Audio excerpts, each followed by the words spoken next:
করুত কৃষ্ণ গম কৌতিজিত জগত জনকুধাতা সাধু বান্ধব সাধু বান্ধব সাধু বান্ধব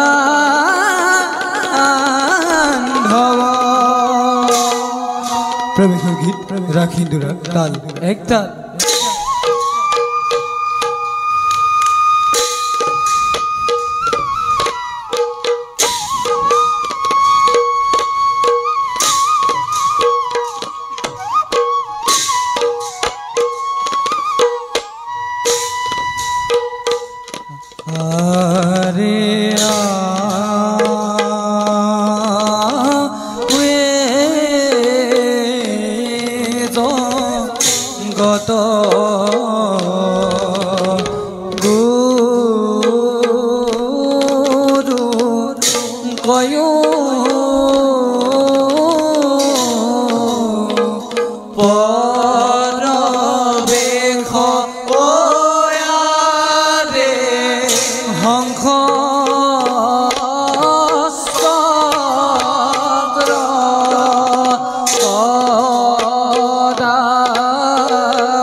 অনুমা দিনে যমুনাক উজাই পুৱাইছিলে নাই সেই দিন আৰু নাই যমুনা আজিও বৈছে শৰৎ আজিও আহিছে শৰতৰ পূৰ্ণিমা ৰাতি যমুনাৰ বালি আজিও জিলিকি উঠিছে কতা মইতো মোহনবাহীলৈ তালৈ যাব পৰা নাই মই কংস মামাক বধ কৰি কাৰাগাৰৰ পৰা পিতা বাসুদেৱ আৰু মাতৃ দৈৱকীক উদ্ধাৰ কৰিলোঁ পিতামহ উগ্ৰসেনক সিংহাসনত প্ৰতিষ্ঠা কৰিলোঁ মোৰ প্ৰাণদাতা পিতা মাতা নন্দ আৰু যশোদাই হিয়া ধুনি কান্দি কান্দি আঁতৰি গ'ল আৰু মই হৈ পৰিলোঁ দ্বাৰকাৰ অধিপতি কৃষ্ণ কিন্তু ভকত চল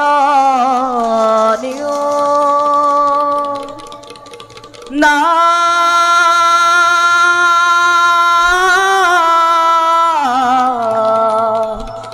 রায় ভকত চল তুমি হরি নারায়ণ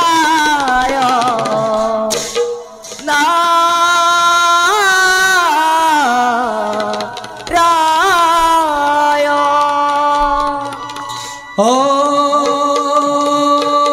হরি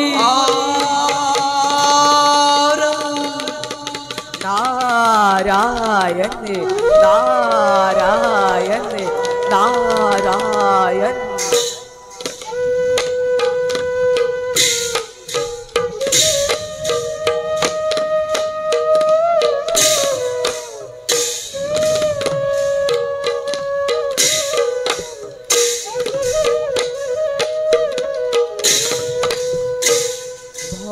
ভকত বৎসল নেও তুমি হরি নারায়ণ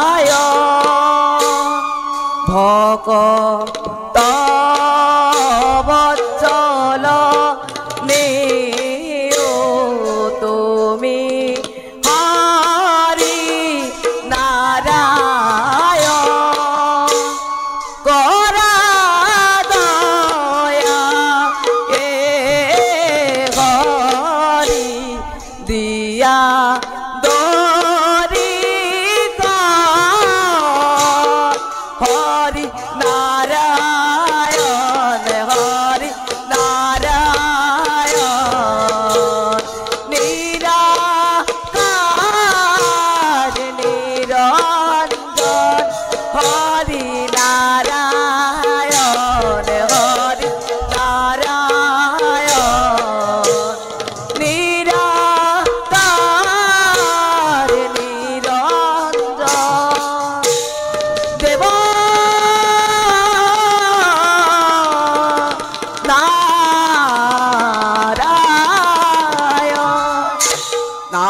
নারায়ণ নারায়ণ নারায়ণ প্রভু দেৱঋষি আমাৰ সেৱা কৰিব গহ উঠা দেৱঋষি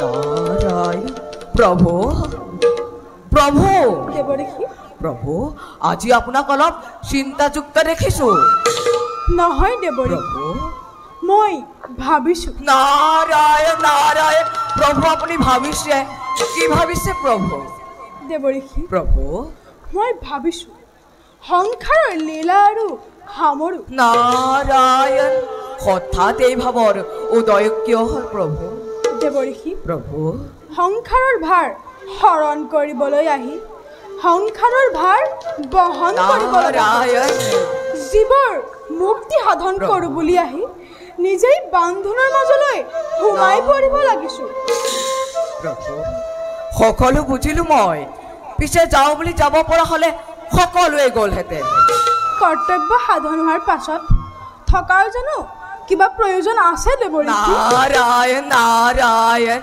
কি হ'ল দেৱৰীষি? প্ৰভু আপোনাৰ যাবৰ সময় হ'ল। উপহাস নকৰিব দেৱৰীষি। মই বুজিছোঁ মোৰ কৰ্তব্য এতিয়াও শেষ হোৱা নাই। ধৰিত্ৰী এতিয়াও পাপমুক্ত হোৱা নাই।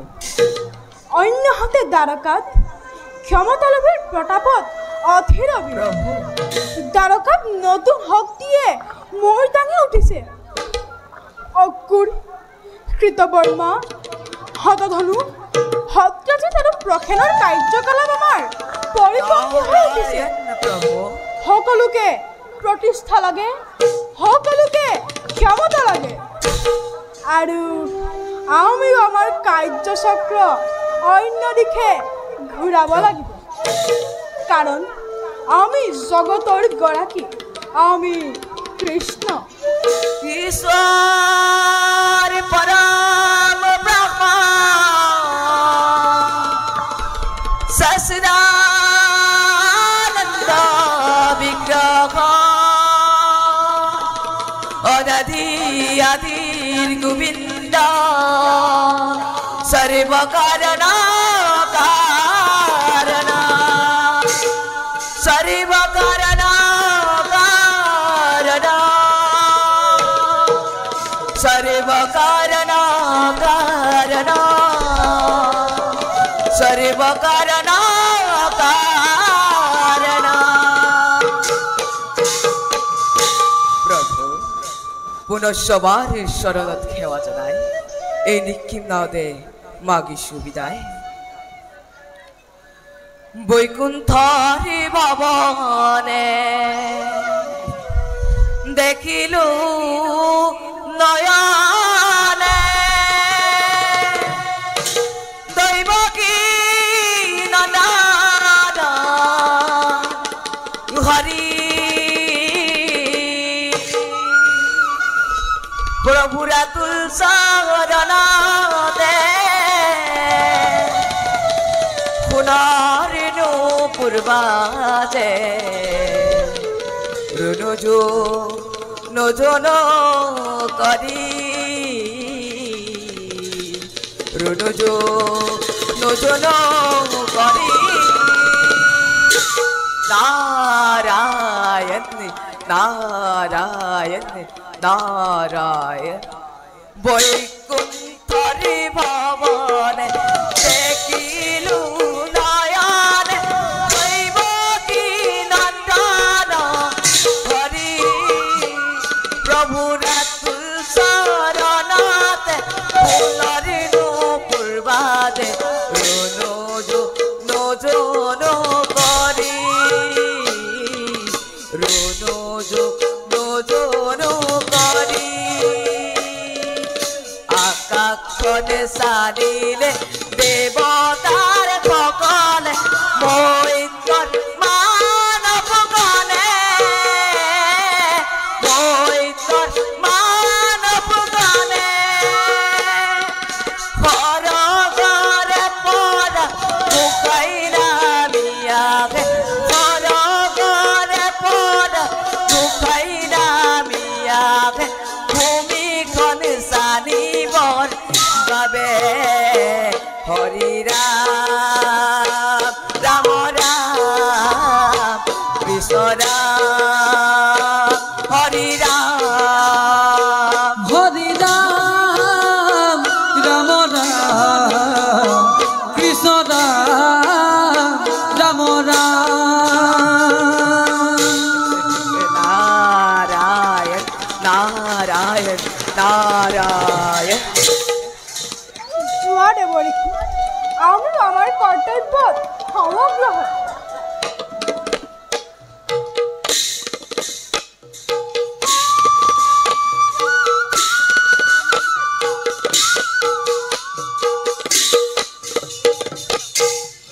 ॐ हरि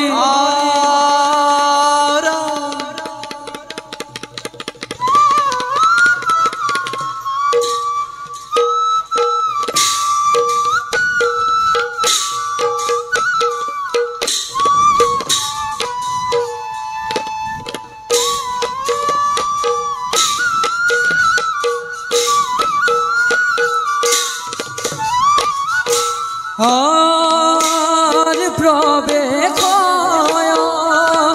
হভার মাঝে রোহিণী নন্দন সঙ্গে চলে গণ দেখিতে ভুবন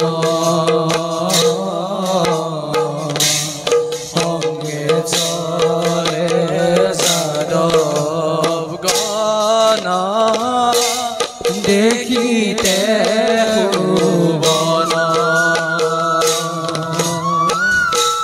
আর হিমতে পাইলা হভার ভিতর রাম হরি রাম হরি ভোলা নিরন্তর রাম হরি রাম হরি ভোলা নিরন্তর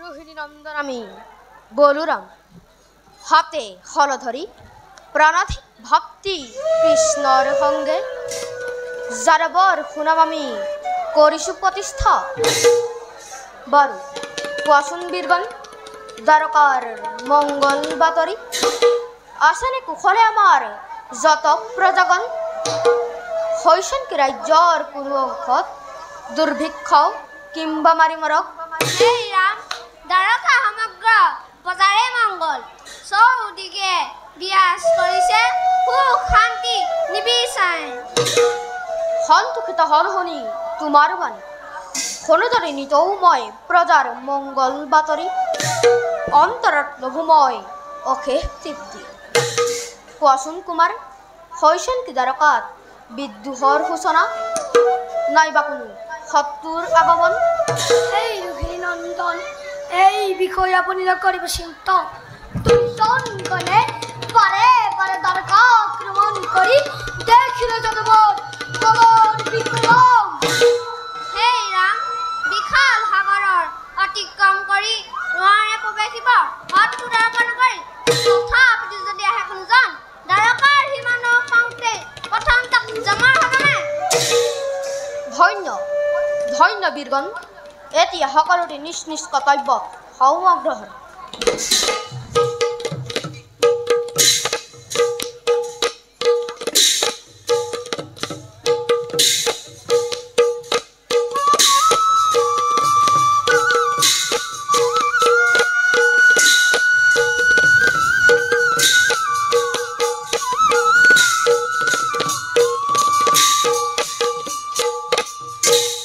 ও হৰি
হৰে ৰাম হৰি ৰাম হৰি ভোলা নিৰন্তৰ হৰে ৰাম হৰি ৰাম হৰি ভোলা নিৰন্তৰ।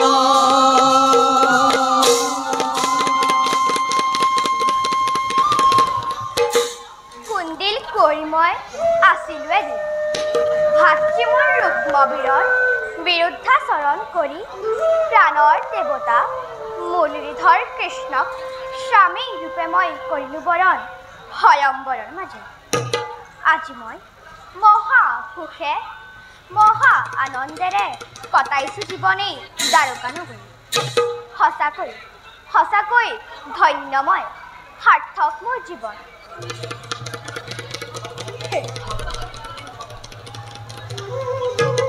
নাচ অভাগী সেৱা কৰিব গ্ৰহণ। উঠা প্ৰিয়ে।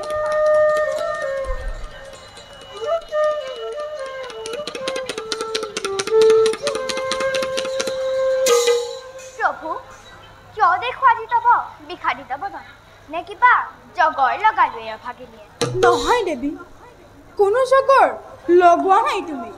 তেন্তে সদাহাস্য প্ৰভুৰ বদনত কিয় দেখো চিন্তাৰ ৰেখা?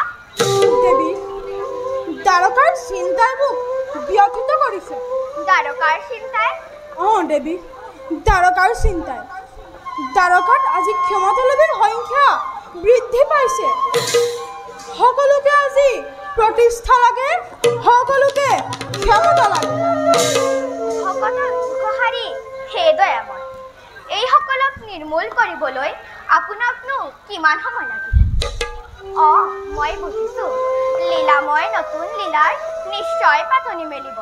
এতিয়া বলক যাওঁ, খন্তেক জিৰণি লওঁ। ব'লা দেৱী।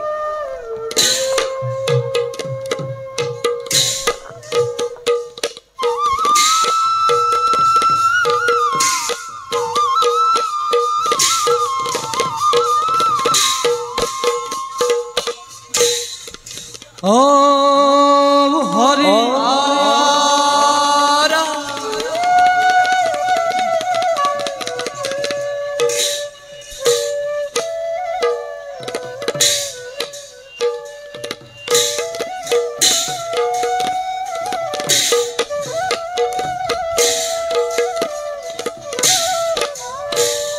হরে প্রবেশ মাঝে যাদব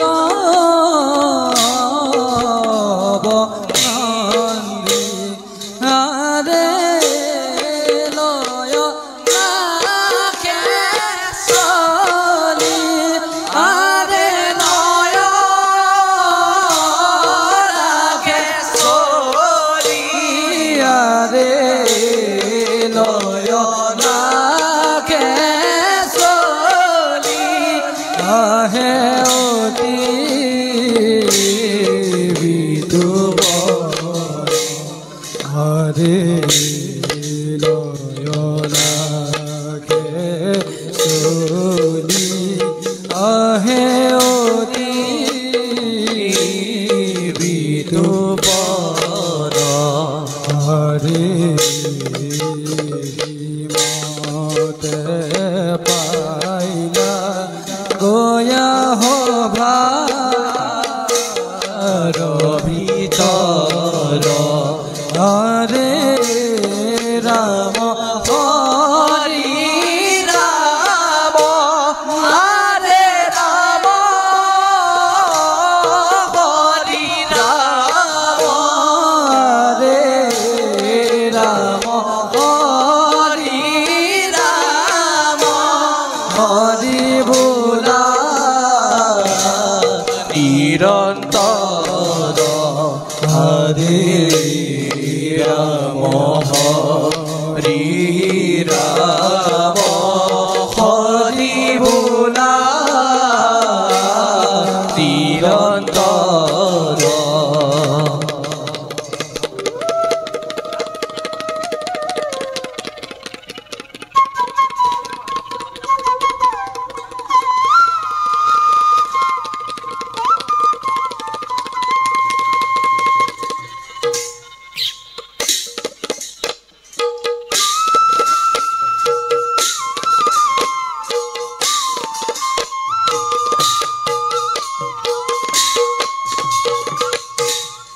ওম হরি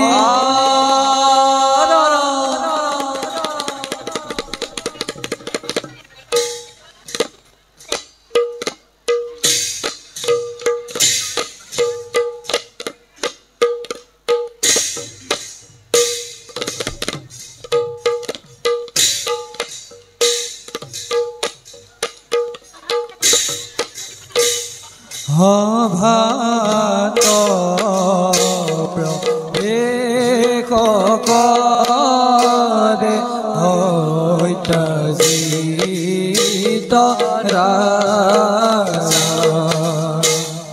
গহীন গম্ভীরে দেখিতে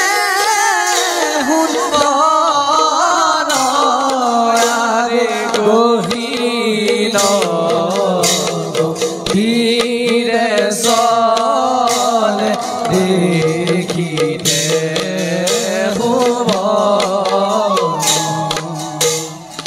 এহি মতে পাইরা গয়া অভার ভিতর রাম হরি রাম হরি মুরারি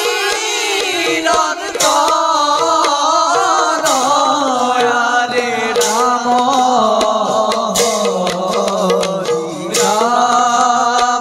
হরি বোলানি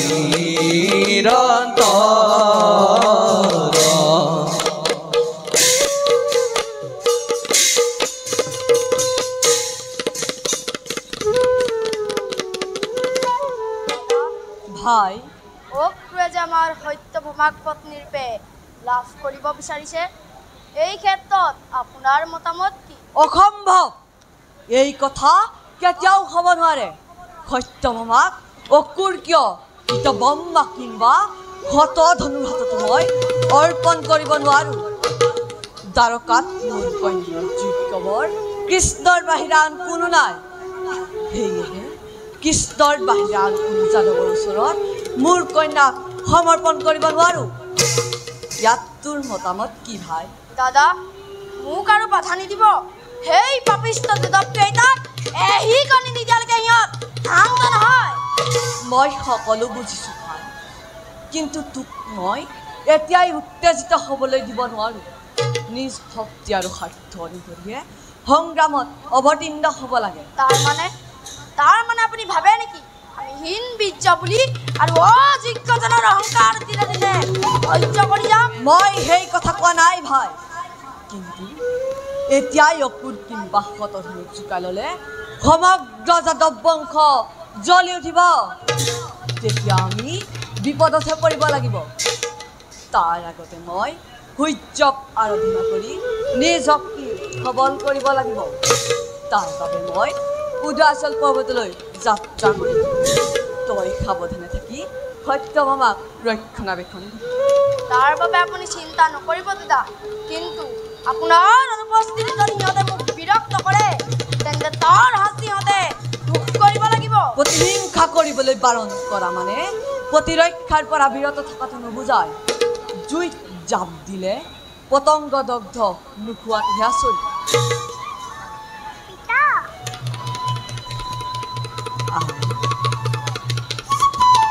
আই সত্যভামা, মই এতিয়া সূৰ্য উপাসনাৰ বাবে উদয়াচল পৰ্বতলৈ যাত্ৰা কৰিম।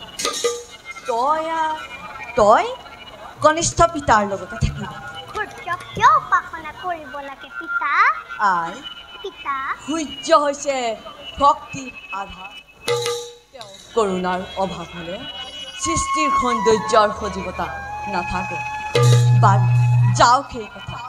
বল, মোৰ যাত্ৰাৰ সময় হ'ল।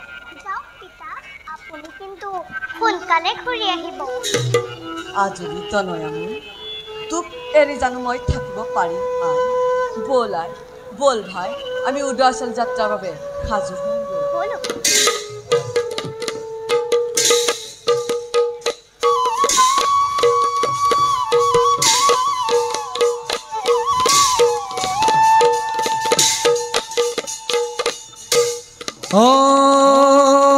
হৰি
তুমি আৰু মই লগ লগাৰে হাত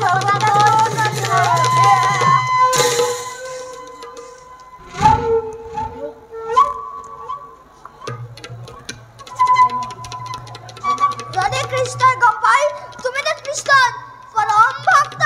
এই কৃষ্ণ ভক্ত অকৰো নাই হতন জানা কৃষ্ণ বলৰামক বকুলৰ পৰা মত খোৱালৈ আনোতে গোপীসকলে মোক দোষ দি গাইছিল। ৰক্ষৰ শৈলা মহাবৈৰী তেতিয়া মোৰ খং উঠিছিল। আজি কিন্তু মোৰ আনন্দ লাগিছে। আজি মই সঁচাকৈ আজি কৃষ্ণ মোৰ বাবে ঈশ্বৰ নহয়, তেওঁ আজি মোৰ বাবে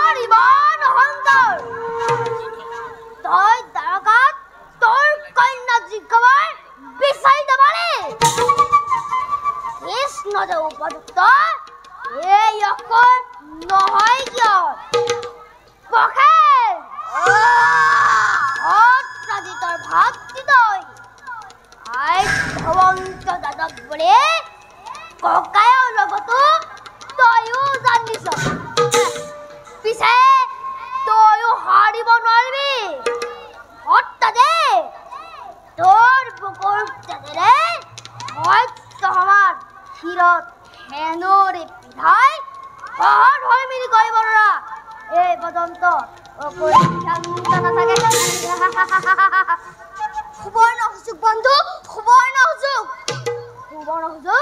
কিন্তু কেনেকৈ জানিব পাৰিছো পত্নী ঘৰত থৈ সত্যজিৎ খোজৰ পাহাৰৰ বাবে গৈছে আৰু ৰবৰ সময় নাই এই সুযোগতে পত্নীক হত্যা কৰি সত্যভামাক হৰণ কৰিবলৈ সত্যভামা অহংকাৰ উচ্চ পৰীক্ষাৰ পৰা নামিবলৈ প্ৰস্তুত অহা বন্ধু হরে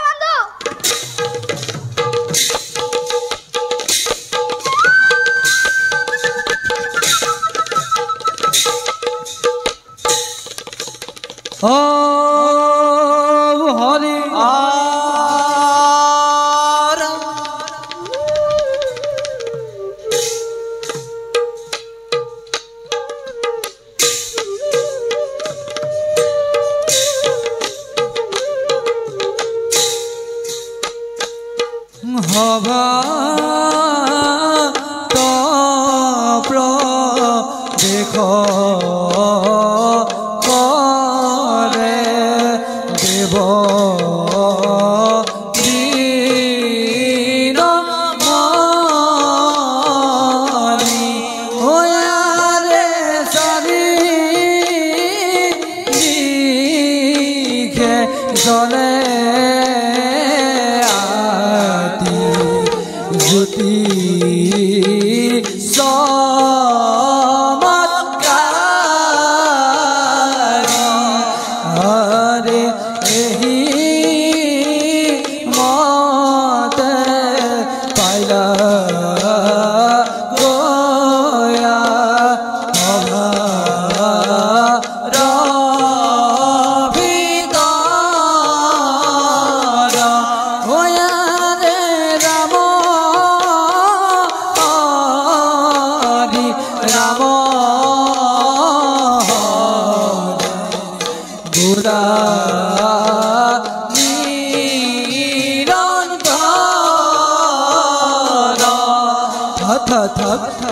ধে আধীন রীতি তাক জিধে হীরা ধে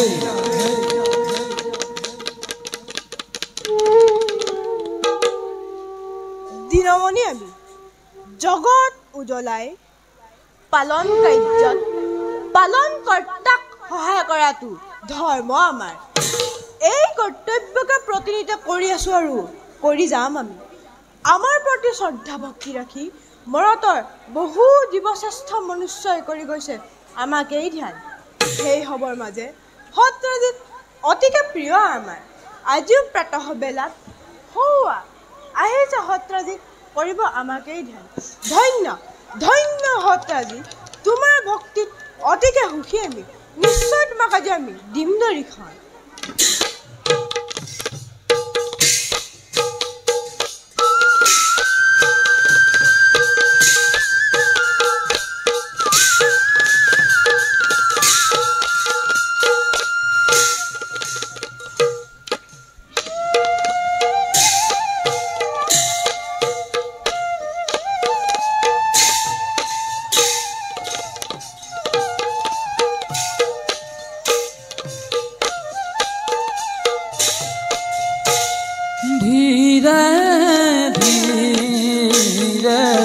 প্রবেশ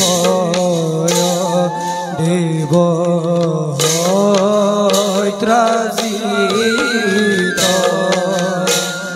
ধূপ দীপলয়া আহে অতি আনন্দিত রে ধূপ দীপলয়া আহে অতি আনন্দিত হামাজি কলুকে ডাকি হরি হরি বোলা রাম হরি রাম হরি ভোলা নিরন্তর রে রাম হরি রাম হরি ভোলা নিরন্তর নমো নমো সূৰ্য দেৱ কৰো প্ৰণাম মনোবাঞ্ছা পূৰ্ণ কৰা পখিলো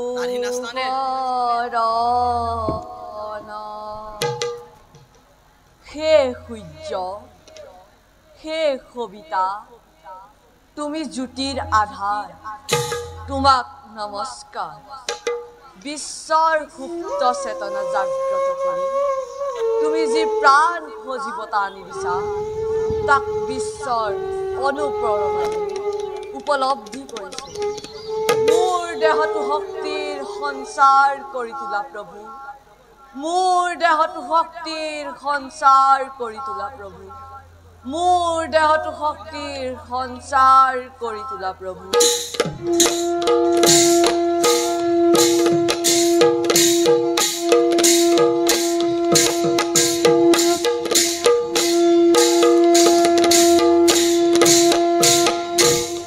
ভক্ত সত্ৰাজিত দে বহু ভাগ্য আমাৰ তব দৰিখন লভিলো আমি সত্ৰাজিত তোমাৰ ভক্তিত অতিকে তুষ্ট আমি সেয়েহেতু দিম তোমাক আমি এক ক্ষুদ্ৰ উপহাৰ দে তব দৰিখন লভিলেই ধন্য হ'বই অধমৰ জীৱন নহয় সত্ৰাজিত লোৱা এই সামন্তক মণি আমাৰ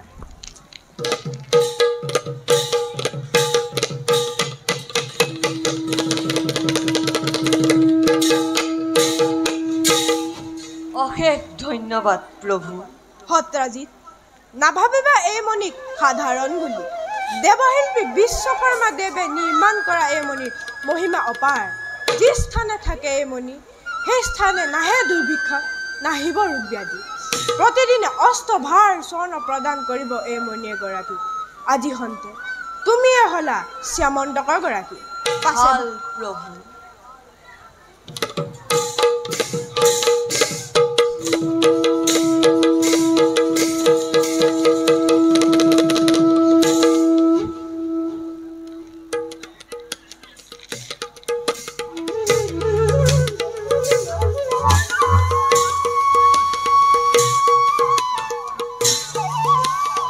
ধন্য ধন্য আজি সত্ৰাজিতৰ জীৱন দেৱপ্ৰদত্ত শ্যামন্তক পৰিধান কৰি গলত জিলিকিম মই যাদৱৰ মাজত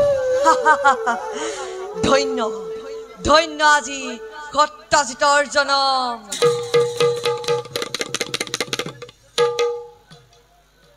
ও হরি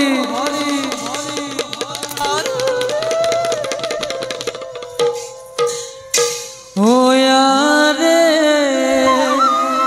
প্রবে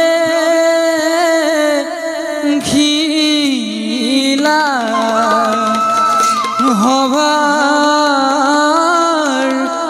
মাঝে ধরি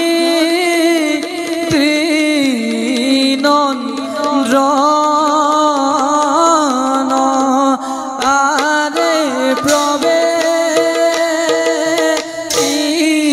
ইলা হবার মাঝে ধরি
জিতে ঘৃণা ধেই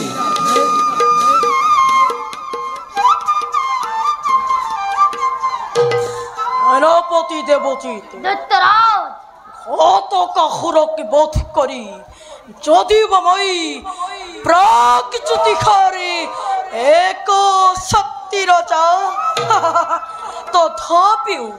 তথাপিও মোর মনতে শান্তি নাই আনন্দহীন জীবন মই কৰিছো যাপন মই জগতৰ আগত মোৰ পিতৃ পৰিচয় দিব পৰা নাই সকলোৱে মোক চাৰজ বুলি আৰু মোৰ পতিতা বুলি মাতো আৰু সেই জ্বলন্ত অগ্নিকি সীতা সুধি প্ৰদান কৰে ইন্দ্ৰৰ সহিতে ৩৩ কোটি দেৱতাই সেনাপতি দেৱচিত দৈত্যৰাজ আমাৰ সৈন্যগণকে এনে শিক্ষাৰে শিক্ষিত কৰি ৰাখিবা যাতে মোৰে অদেশ মুক্তে স্বৰ্গ ৰাজ্য কৰি আক্ৰমণ ৩৩ কোটি দেৱতাকে হাতে গলে বান্ধি আনি বন্দী কৰি ৰাখিব পাৰো যে প্ৰাগজ্যোতি খাৰে লৌহ পিঞ্জৰা তাৰ বাবে কোনো চিন্তা নকৰিব মহাৰাজ আমাৰ সৈন্যসকলক এনে শিক্ষাৰে শিক্ষিত কৰি ৰাখিছো যে আপোনাৰ আদেশ পোৱা মাত্ৰই স্বৰ্গ ৰাজ্য ধূলি লগত মিহলি হৈ যাব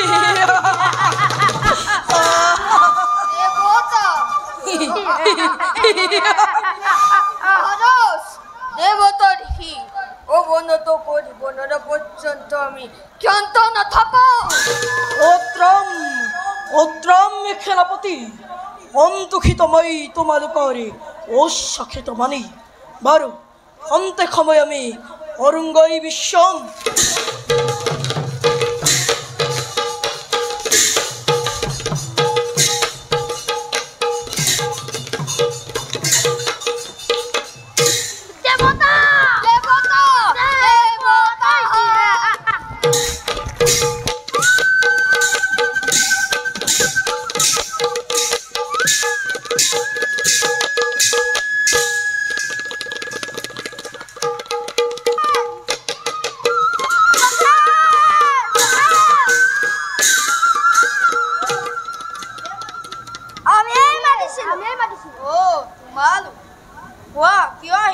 নতুন একো নাই অগ্ৰতা প্ৰস্তাৱৰ সমাধান বিচাৰি আহিছে কি প্ৰস্তাৱৰ সমাধান দিব লাগে সত্যভামাৰ বিবাহৰ প্ৰস্তাৱ বাপে দিয়া কন্যা আৰু ৰজাই দিয়া ভূমি সত্যভামাৰ পিতৃয়েহে প্ৰশ্ন উত্তৰ দিব পাৰিব সত্যভামাৰ পিতৃ নাই যেতিয়া তুমিয়ে সেই প্ৰশ্নৰ উত্তৰ দিয়া মই নোৱাৰো আৰু নিদিওঁ মোৰতো বুজিছো কিন্তু নিদিওঁ মানে কি মই প্ৰস্তাৱৰ সমাধান নিদিওঁ আৰু সত্যভামাকো অসুৰলৈ বিয়া নিদিওঁ তই দেখিছ অহংকাৰ বাঢ়ি গৈছে তই যদু বংশক চিনিবলৈ কিয় বাকী আছে যদু বংশ মই ভাবিছিলোঁৱেই অবৈধতাৰে কন্যা হৰণ কৃষ্ণ ৰুক্মিণীতে ক'ব যে ইয়াত তহঁতৰ তেজত মিহলি হ'ল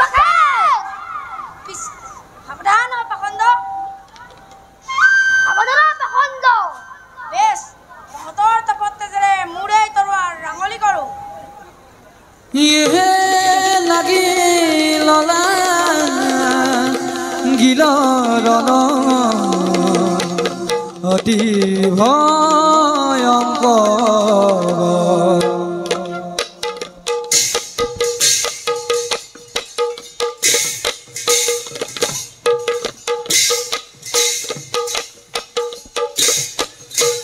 লাগিল ৰণতি ভয়ংকৰ যুদ্ধ ধৰা ত্ৰিভুৱন কম্পে ধৰায়াৰে যুদ্ধ ভৰে ত্ৰিভুৱন কম্পে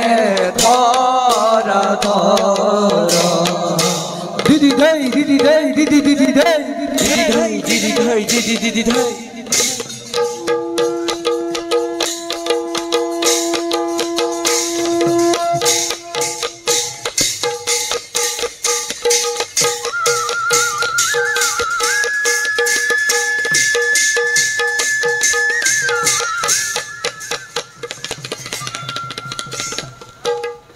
কনিষ্ঠ পিতা ইমান কুশল কিয় হৈছে? কোন সিহঁত? মোক পথ কৰি তোমাক লৈ যাবলৈ শতধনু আৰু অসুৰ আহিছিল। কনিষ্ঠ পিতা আমাৰ এতিয়া কি হ'ব? হৈ নাই সত্যভামা, পাখণ্ডহঁতক উচিত শিক্ষা দিয়া হ'ল। কনিষ্ঠ পিতা আপুনি নোকোৱা হ'লে মোৰ আজি কি অৱস্থা হ'লহেঁতেন? ভয় নকৰিবি সত্যভামা, এতিয়া পাখণ্ডহঁতৰ এনে শক্তি নাই যাৰ বলত সিহঁতে তোৰ বা আমাৰ অপকাৰ কৰিব পাৰে। দাদা দাদা। পিতা পিতা কি হ'ল? ইমান আচৰিত হলি দেখোন। আপোনাৰ কণ্ঠত ইমান উজ্জ্বল, সেইটো কি দাদা? কওক পিতা, কিহৰ ইমান টেলিকনি? এয়া মহামণি সামন্ত সূৰ্য উপাসনাৰ ফলস্বৰূপে এই মণি মই লাভ কৰিছোঁ। দাদা ইমান উজ্জ্বল যেতিয়া নিশ্চয় এই মণিৰ বিশেষ গুণসম্পন্ন।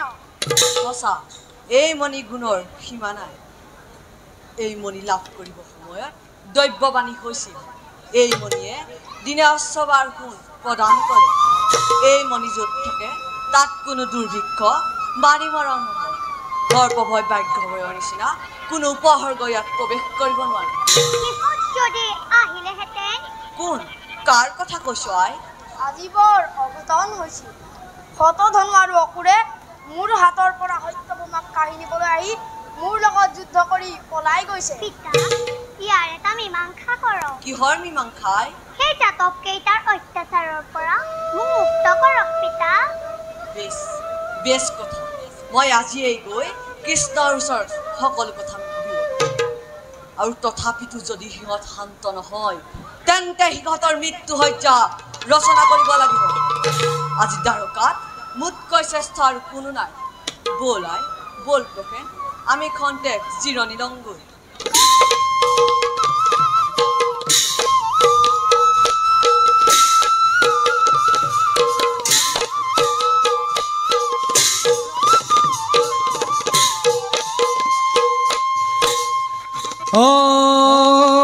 হরি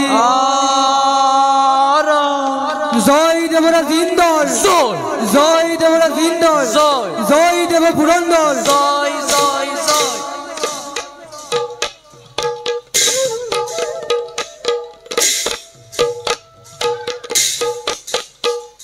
ভাত প্রবেশ করে দেব পুরন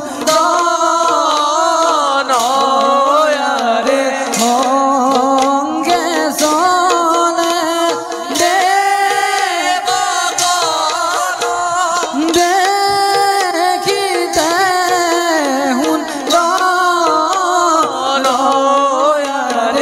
এহি মতে পাইলা গোয়া ভারবি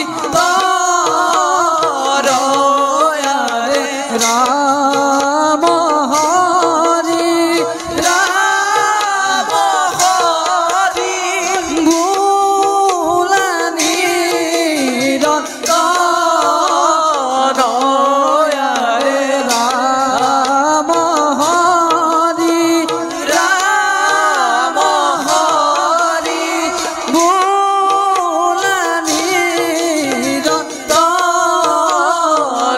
দয়ারে ধৈ তাধিনাও কৃতি তাকি জিধেহিনা।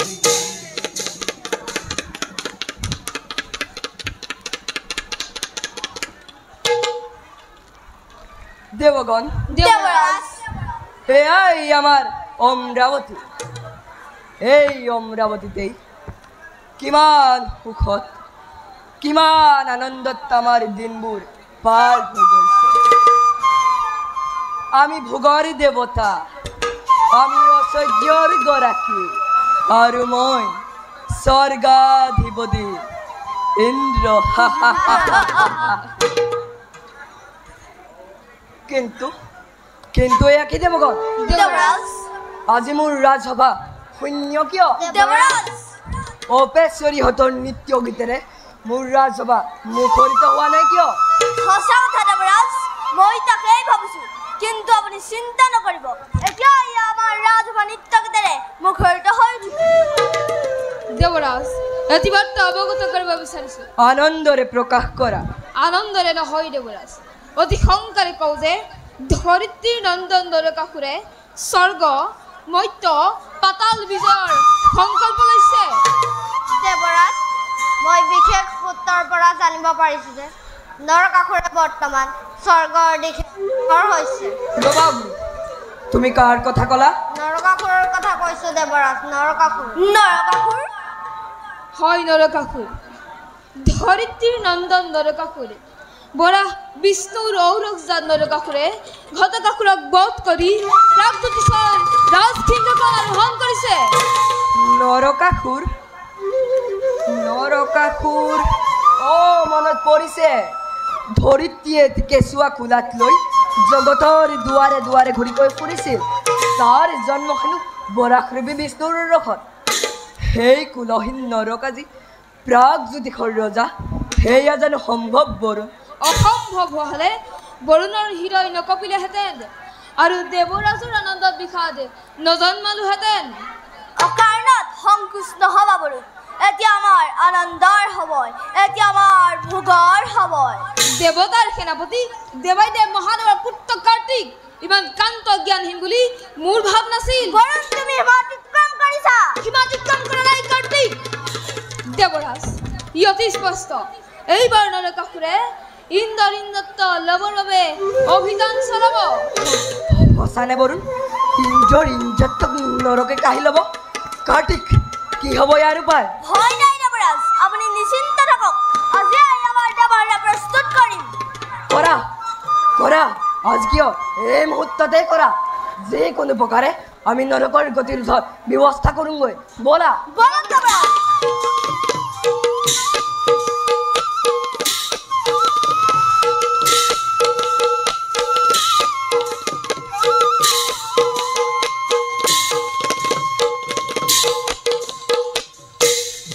ও হরি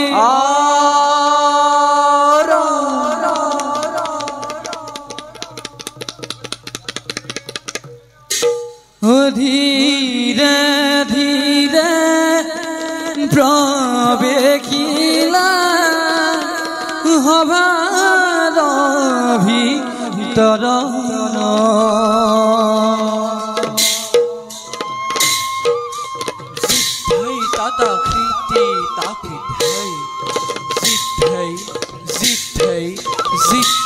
ताता खीती ताकी ढै धीरे धीरे प्रवेशिला अभार ভিতর লয় লাখে সখী সংগে আনন্দিত মন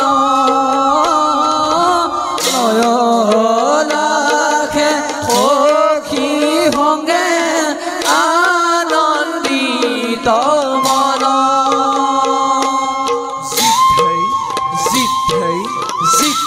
ताता खीती ताकी ढै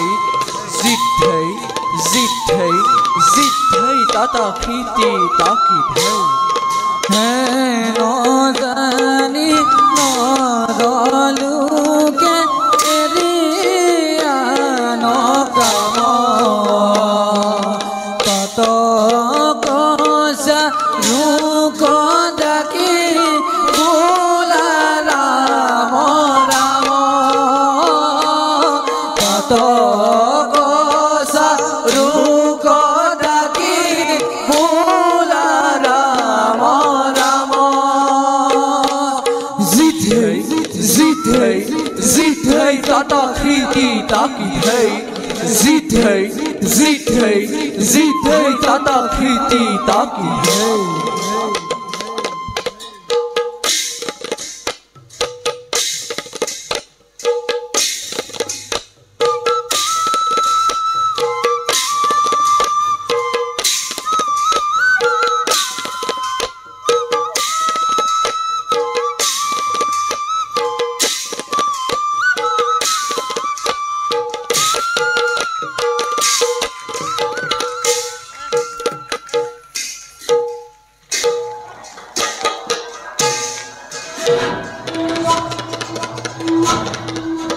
আজি নৰকৰ গতি কোনেও ৰদ্ধ কৰিব নোৱাৰে জীৱন চোৰা চাপনাই মোক বাধ্য কৰাইছে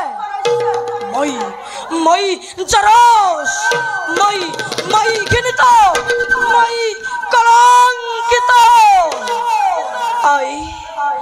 আই বসুমতী তুমি এটা ক'ত নিজৰ বাসনা চৰিতাৰ্থ কৰিবৰ কাৰণে মোক কিয় জন্ম দিলা আৰু জন্ম দিয়াৰ পাছত মোক কোলাত লৈ জগতৰ দুৱাৰে দুৱাৰে ঘূৰি ফুৰি মোৰ কাৰণে চমকা ঠাই বিচাৰি নাপালা স্বৰ্গলৈ গলা মৰ্ত্যত ফুৰিলা পাতাল ভ্ৰমিলা কোনেও নিদিলে নেকি তোমাক চমকা ঠাই আৰু দেৱৰাজ ইন্দ্ৰ সি খেনো সহস্ৰলোচন আৰু মই খেনো জাৰস কিন্তু গুৰু গৌতমৰ পত্নীকে অপহৰণকাৰী সেই সহস্ৰলোচনৰে গৌৰপুৰী যাব ধূলিৰ লগতে মোৰ পুত্ৰ কাৰ্তিক হ'ব পাৰে তাৰকা বিজয় কিন্তু নৰক বিজয় হ'ব নোৱাৰে বিশ্বকৰ্মাৰ কন্যা ইন্দুমতী তাই যি অহংকাৰ অসুৰক স্বামী বৰণ নকৰে আৰু মই সামান্য শিল্পীৰ কন্যাক এই নৰকাসুৰে গ্ৰহণ কৰিবই বা কিয় আজি নৰকাসুৰ সৰ্বশক্তিমান প্ৰজ্যোতিষৰ ৰজা তথাপিও মোৰ মনত শান্তি নাই পিতা ক'ত আছ পিতা ক'ত আছ এবাৰ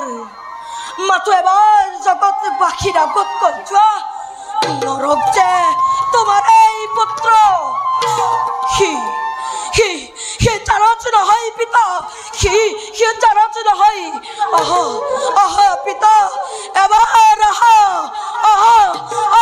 পিতা মাতো এবাৰ নাৰায়ণ নাৰায়ণ ও দেৱঋষি নাৰদ আমাৰ পণিপাত কৰিব গ্ৰহণ কল্যাণ ভৱ তুমিনো ইমান কাতৰ কণ্ঠৰে কাকনো মাতি আছিলে নৰ আপুনি জানিও নজনাৰ ভাও ধৰিছে কিয় নাৰায়ণ নাৰায়ণ এনে কথা হ'ব পাৰেনে আচলতে মই একোৱেই নাজানো তেন্তে শুনক দেৱঋষি মোৰ সকলো পায়ো এক বনাই মোৰ সকলো থাকিও একো নাই দেৱঋষি মোৰ একো থাকিও একো নাই নাৰায়ণ নাৰায়ণ সেইটো একো আচৰিত কথা নহয় যাৰ হয় তাৰ কাহানিয়ে নহয় আৰু যাৰ আছে তাৰ কাহানিয়ে নাই মই ধন সম্পত্তিৰ কথা কোৱা নাই নাৰায়ণ তেন্তে আকৌ কি মোক প্ৰতিষ্ঠা লাগে সেইটো কেনেকৈ জগতে প্ৰকাশ্য জানিব লাগিব মোৰ পিতৃ কোন নাৰায়ণ কিয় তোমাৰ আয়ে এবাৰ সদৰি কৰিলেই হ'ল কৰিছিল দেৱঋষি কৰিছিল মোক জন্ম দিয়াৰ পাছত মোক কোলাত লৈ জগতৰ দ্বাৰে দ্বাৰে ঘূৰি ফুৰি কৈছিল মই হেনো বৰ বিষ্ণুৰ পুত্ৰ তেন্তে আকৌ কি বাকী থাকি কোনেও সেই কথা নামানিলে দেৱঋষি কোনেও সেই কথা বিশ্বাস নকৰিলে মোক জানে দেৱঋষি মোক জাৰজ বুলি আৰু মোৰ আই বেচা বুলি মাতো কৰি নাপায় আৰু তুমি কি কৰিলা আৰু মই ঘটকাসুৰকে বধ কৰি এই প্ৰজ্যোতিষৰ ৰজা হলো স্বৰ্গ মধ্য পাতালত পলায়নি ঘোষণা কৰিছো নাৰায়ণ তেন্তে আকৌ কি বাকী থাকিল তোমাৰ শক্তি জগতে জানিলে তথাপিতো মই জাৰজ আকাশ বতাহ ৰজা প্ৰজা সকলোই কয় মই খেনো জাৰজ আৰু মোৰ আই বেচা নাৰায়ণ সেইটো কেনেকৈ হ'ব তোমাৰ পিতৃ আছে মোৰ পিতৃ আছে তোমাৰ পিতৃ আছে কি কৈছে আজি মাত্ৰ অন্যৰ ওপৰত আত্মপ্ৰকাশ কৰিছে কি মোৰ পিতৃ আছে আৰু কি ৰূপত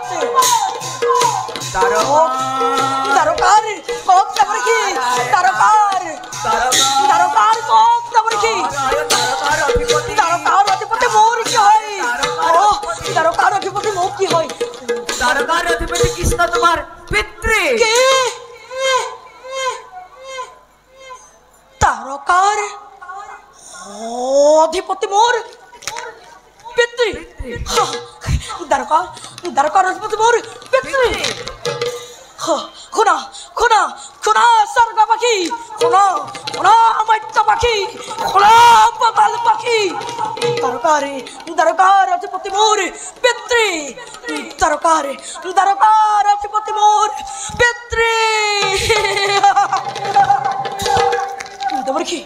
দেৱৰখি এবাৰ মাত্ৰ তেওঁক মোৰ সন্মুখলৈ আনি কওক মই যে তাৰেই পুত্ৰ নাৰায়ণ আহিব অৱশ্যে আহিব কিন্তু বুলি ৰৈ গ'ল কি কাতৰ ভাৱে চিন্তিলে তেওঁ আহিবলৈ সময় ল'ব কিন্তু বৈৰী ভাৱে চিন্তিলে তেওঁক অচিৰেই পাবা তেন্তে মই কৰিম অজেই তাৰকা অৱৰোধ কৰি কৃষ্ণৰ পৰা মই পিতৃত্ব আদায় কৰি ল'ম নাৰায়ণ নাই নৰ তুমি তেনেকুৱা নকৰিবা ধ্বংসৰ ধুমুহা পুৱাই দেৱঋষি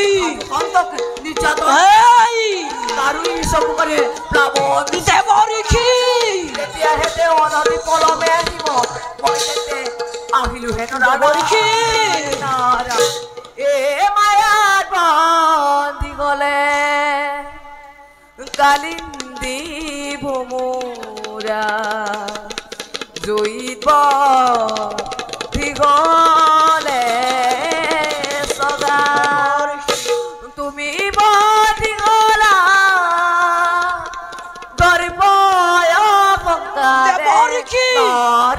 নাৰায়ণ নুবুজি ঈশ্বৰ লীলা নাৰায়ণ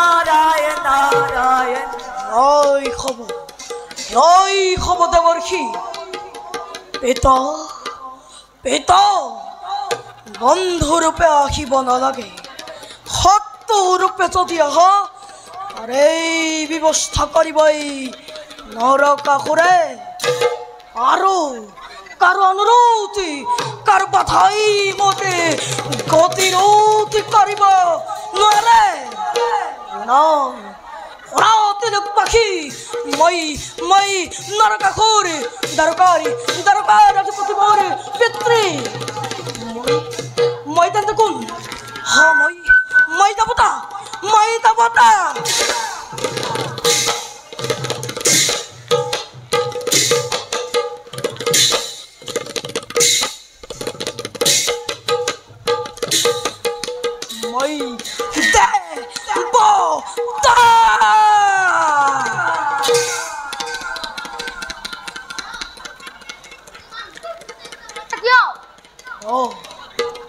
দেৱজিৎ মই উত্তেজিত নহম কিয় মই যে দেৱতা মই ঈশ্বৰৰ সন্তান আপুনি দেৱতা আপুনি ঈশ্বৰৰ সন্তান মই যে একোকে বুজা নাই মহাৰাজ বুজিবা সকলো বুজিবা দেৱজিৎ সকলো বুজিবা শুনা সেনাপতি অজেই স্বৰ্গদত্ত কৰো আৰম্ভ ইন্দ্ৰ সমস্ত ধ্বংস কৰি বুজাই দিব লাগিব যে প্ৰাগজ্যোতিষৰ ৰজা ইমান কেন্দ্ৰমান নহয়। বেশ কথা, ময়ো তাকে ভাবিছো দেৱতাৰ সি অৱনত কৰিব নোৱাৰিলে আমাৰ কৃতিত্বৰ বাকত পৰামৰ নাই প্ৰয়োজন। যুদ্ধযাত্ৰা কৰো আৰম্ভ। জয় নৰকাসুৰ, জয় জয় নৰকাসুৰ, জয় জয় নৰকাসুৰ। জয় জয় জয়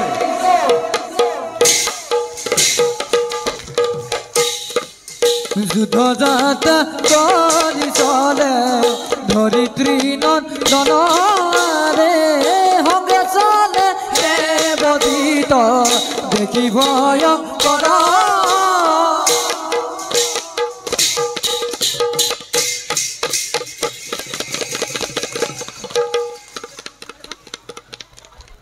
ও হৰি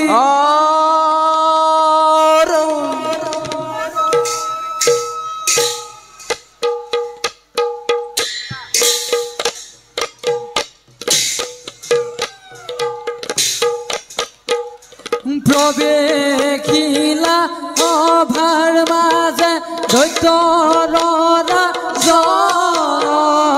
সংগে চলে ভাতৃগণ দেখিতে সুন্দৰ এহি মতে পাইলা গয়া অভাৰ ভিতৰ ৰাম হৰি শুনা ধেই তাধি নাও জিতি তাক জিতে দিনা ধেই।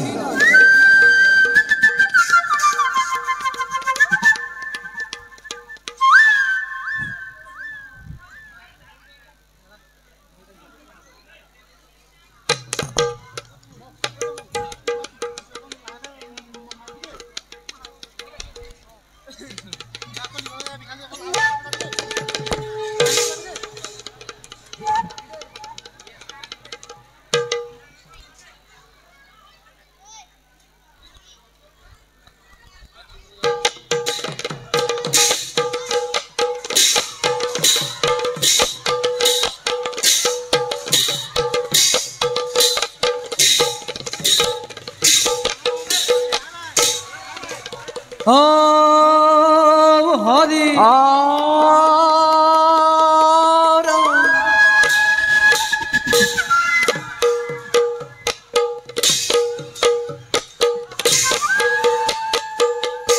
ওয়ারে প্রবেশিলা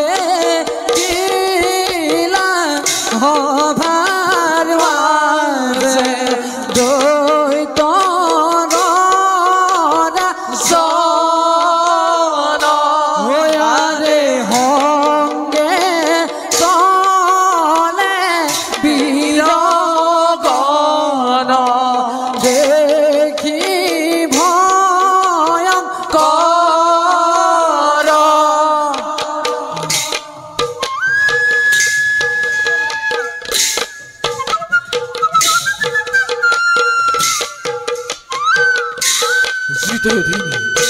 ওয়ারে এহি মতে পাইলা গয়া অভার ভিতৰ ওয়াৰে ৰাম হৰি ভোলা নিৰন্তৰ।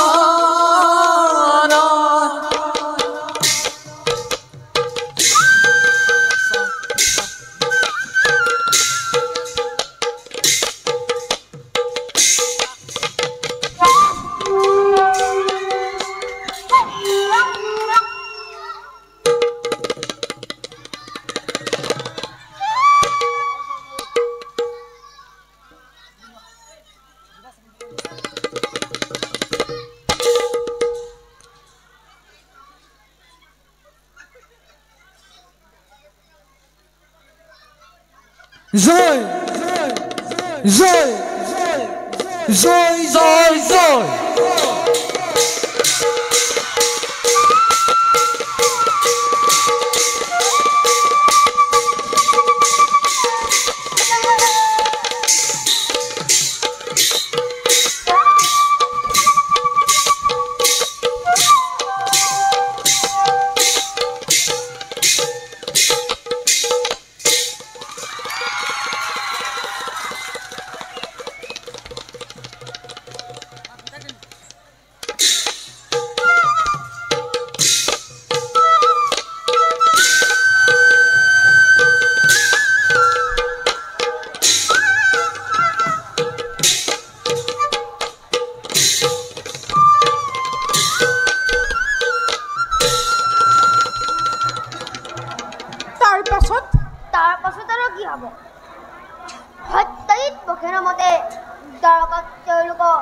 যদুপতি হ'ব লাগে বলৰ কৃষ্ণক ঈশ্বৰ বুলি মানিবকে নোখোজে হ'ব কোন আহিব লাগিছে স্বয়ং সূৰ্যদেৱ আহিব লাগিছে নহয় সেয়া সূৰ্যদেৱতা নহয় কণ্ঠত শ্যামন্তক মণি পৰিধান কৰি হৌৱা সত্ৰাজিতহে আহিব লাগিছে সত্ৰাজিত শ্যামন্তক মণি ক'ত পালেহে মহামণি ৰবা তেওঁ নিজে আহি এই কথা ক'বহি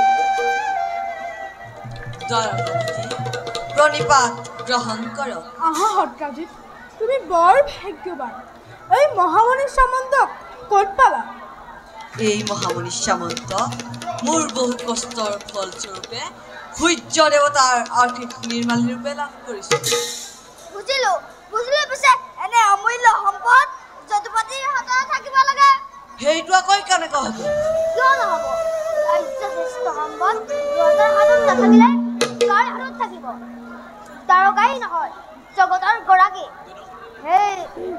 সেয়া যদুপতিৰ হাততে থাকিব লাগে মোৰ তেনে কোনো লালসা নাই অৱশ্যে মণিটো পোৱা হ'লে পিতামহ উগ্ৰসেনাকে দিলোহেঁতেন যদুপতিয়ে ইচ্ছা কৰিছে যেতিয়া মণিটোতে প্ৰদান কৰা যদুপতি আপুনি অকাৰণে ইচ্ছা প্ৰকাশ নকৰিব এই মণি মোৰ বহু সাধনাৰ ফল এই মণি মই মোৰ প্ৰাণ গলেও দিব নোৱাৰো কি তোৰ ইমান স্পৰ্ধা যদুপতিক সজ্ঞান কৰ অকুৰ ধৰাই পাখণ্ড সত্ৰাজিতক বন্দী কৰি শ্যামন্তক কাঢ়িল দাদাক বন্দী কৰিবলৈ আমি কৰিম ক্ষান্ত হোৱা প্ৰখেন ক্ষান্ত হোৱা অক্ষত উদ্দেশ্য সলনি নহ'লে দ্বাৰকা ভাতৃৰ তেজেৰে ৰঞ্জিত হ'বই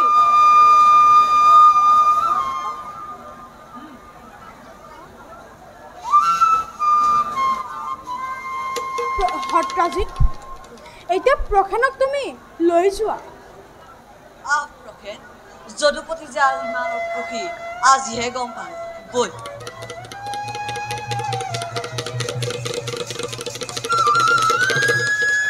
ক্ষমতা আৰু আত্মপ্ৰতিষ্ঠাৰ বাবে দ্বাৰকা আজিও অস্থিৰ নাই ইয়াৰ এটা সুব্যৱস্থা কৰিব লাগিব ব'লা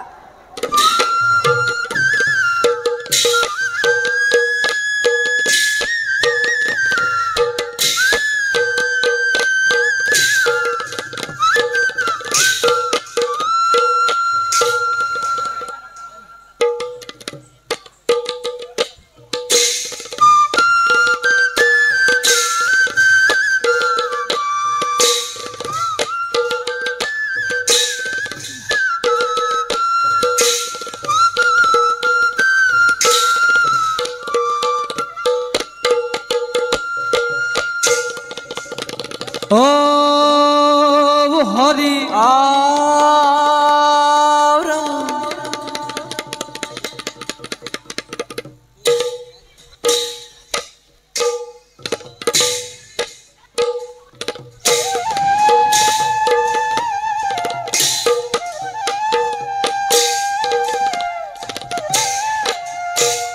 আরে তো ভামাজে জয়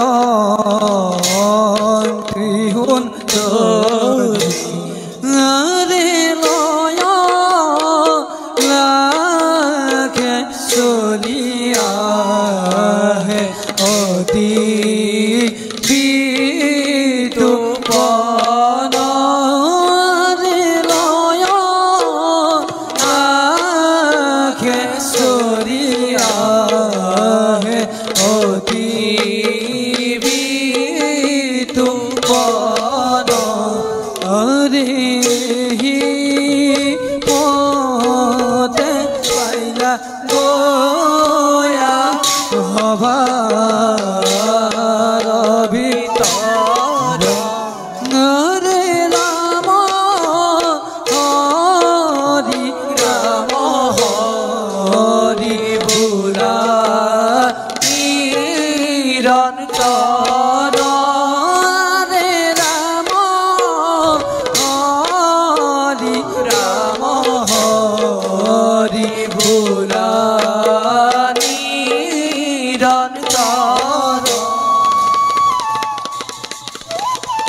ও হরি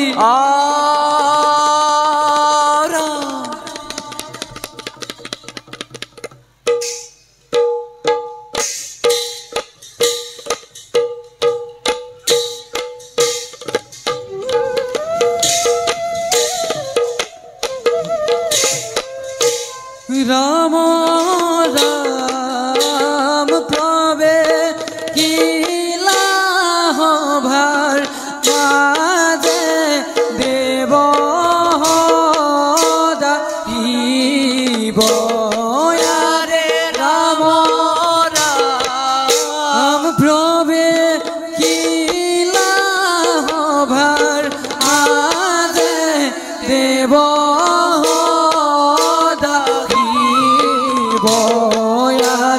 ধীরে ধীরে চলিয়া হে অতি বিটু আরে রাম রাম এহি মতে পাইলা গয়া অভার ভিতর রে রাম রাম এহি মতে পাইলা গয়া অভার ভিতর রে রাম হরি রাম হরি গুলানি তর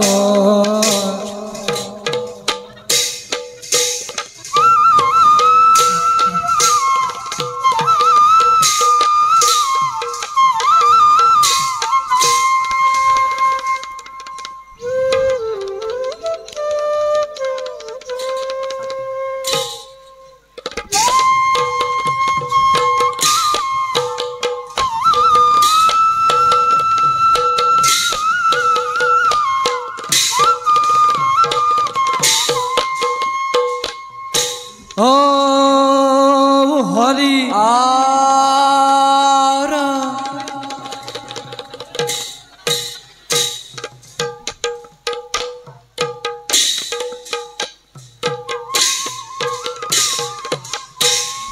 এই জয় প্রবে ভার মাঝে কন্দ করা জনয়ে অঙ্গে চলে না প্রতি আনন্দিত মনয়ে জয় এহি মতে পাইলা গোয়া অভারভি তরে জয় রাম হরি রাম হরি বুলা কিরণ তরহে থ থ ধিনা ধৈ তধিন ইতি তাক জিতৈ ধিনা ধৈ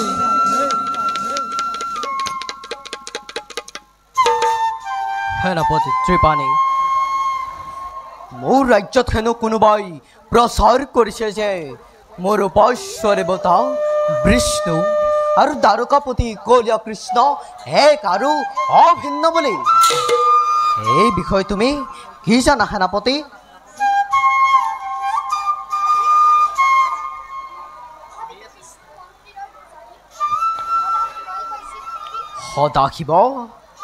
সদাশিৱই কৈছিল ইমান স্পৰ্ধাতৰ যোৱা সেনাপতি সদাশিৱক লৈ আহা মোৰ ওচৰলৈ।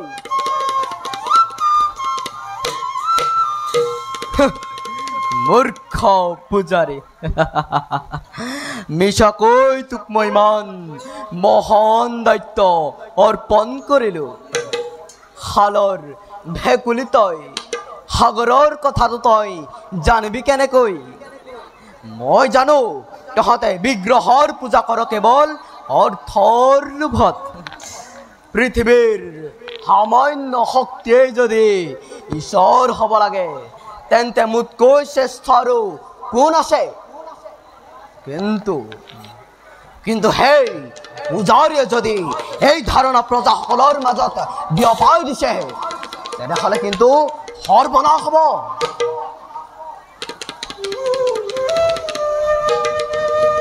আহা জয়ন্তী, আমাৰ পূজাৰীয়ে কৈছে হেনো মোৰ উপাস্য দেৱতা বিষ্ণু আৰু দ্বাৰকাপতি কৃষ্ণ একেজনেই বোলে। পূজাৰীয়ে যদি তেনেকৈ কৈছে একো ভুল কোৱা নাই। স্তব্ধ হোৱা ৰাণী, এইবোৰ তুমি কি কৈছা? এই কথা তোমাৰ মনত কোনে সোমাই দিছে? মই জানিব পাৰিছো সেই পূজাৰীয়ে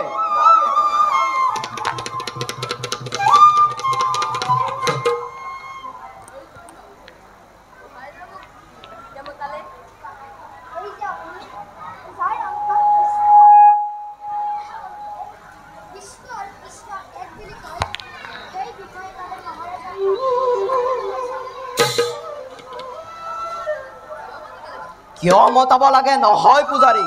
কওক, এই কথা সঁচানে? সঁচা মহাৰাজ। সঁচা? এনেই নিৰৰ্থক যুক্তি প্ৰদৰ্শন কৰিবলৈ আপোনাক জ্ঞান আৰু সাহস কোনে দিলে? নিৰৰ্থক যুক্তি কি কয় মহাৰাজ? বিষ্ণু আৰু কৃষ্ণৰ মাজত কি পাৰ্থক্য থাকিব পাৰে? জ্ঞান আৰু সাহসৰ কথা সুধিছিল যেতিয়াই। জ্ঞান হৈছে আত্মাৰ বস্তু আৰু জ্ঞানেই সাহস জন্মাই মহাৰাজ।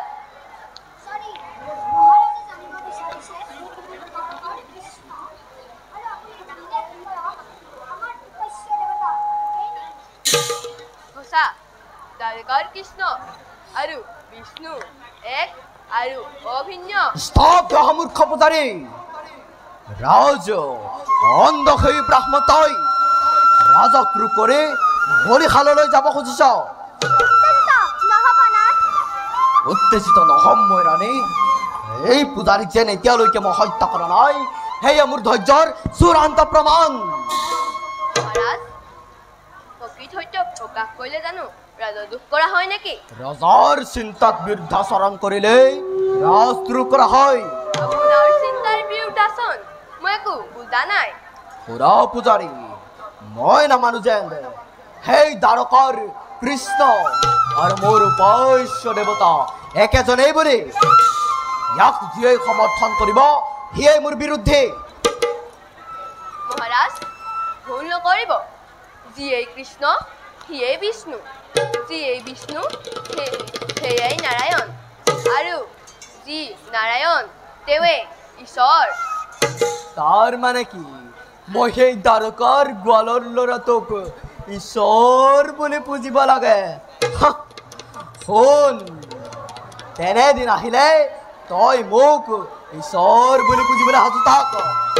আৰু শুন, এই কথা যাতে কোনো ব্যক্তিৰ আগত প্ৰকাশ নকৰ, আৰু যদি প্ৰকাশ কৰ ভীষণ পৰিণামৰ তই ভোগ কৰিব লাগিব। যিমান দিনলৈকে ৰাজন্নই ভুঞ্জিম সিমান দিনলৈকে আপোনাৰ আদেশৰ প্ৰতি অনুগত্য থাকিম। এই বিষয়ে আপুনি নিশ্চিন্ত থাকিব পাৰে মহাৰাজ। মই এতিয়া যাওঁ, মোৰ পূজাৰ সময় হ'ল।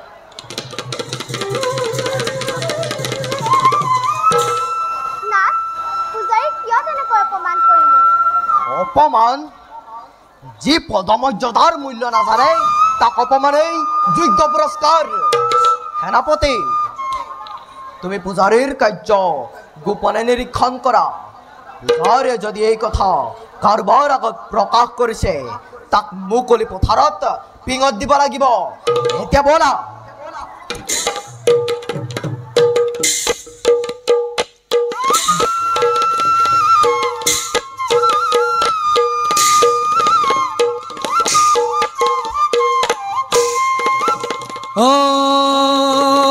হৰি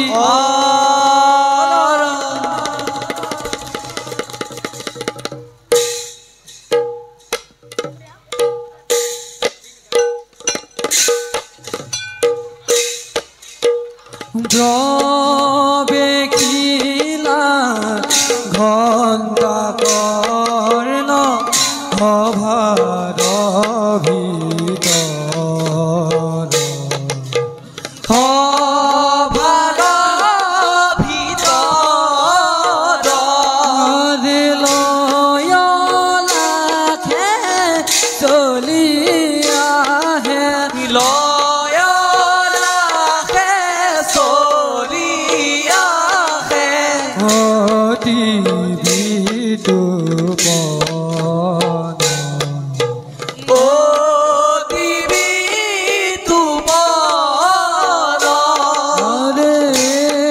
হিমতে পাইলা গয়া ভভাৰ ভিতৰ সভাৰ ভিতৰ ৰাম হৰি ৰাম হৰি ৰাম হৰি ৰাম হৰি ৰাম হৰি ৰাম হৰি ৰাম হৰি ৰাম হৰি ভোলানি বোলানি ৰতন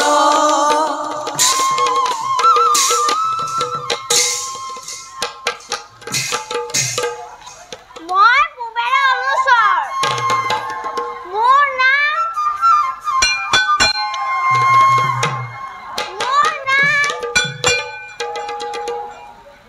হেৰ' আপোনালোকে মোক চিনি পোৱা নাই মোৰ নাম ঘণ্টা কৰ্ণ মই ভগৱানৰ নাম একেবাৰে শুনিব নোৱাৰো সেইডালৰ নাম য'তে শুনো ত'তে মই ঘৰতে বজাই দিওঁ কি কৰো কলৈ যাওঁ এইপিনেকে যাওঁ